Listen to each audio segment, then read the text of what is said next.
I suppose an example here is a farmer planting 10 hectares of agroforestry.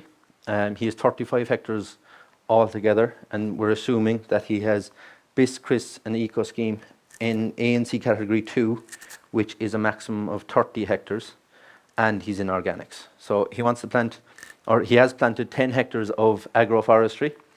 So the average payment per hectare for BIS is €154 per hectare.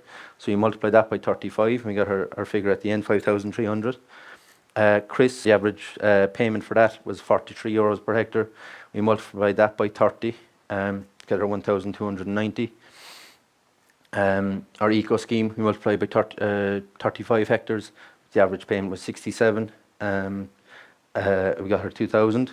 ANC, we have two payments. The first 10 hectares and the second 15 are different payments, but it came down to 25 hectares, just to note that, because we lost out on 10 hectares because we planted some in agroforestry.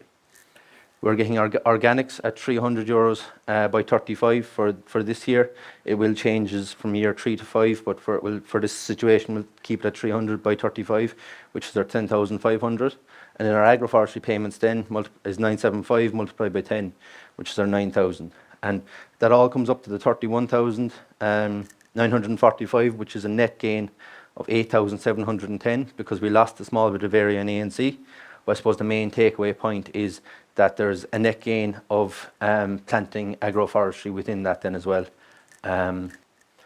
So I suppose just the take-home messages that we want to highlight before we move on is forestry can fit in well with farming. Like I said at the start, especially the 12 forest types that we have, there's a great advantages to having forestry, either financial, biodiversity, protecting our water, which is becoming a big topic in farming today, and finding ways to protect your water and still get paid for it then as well.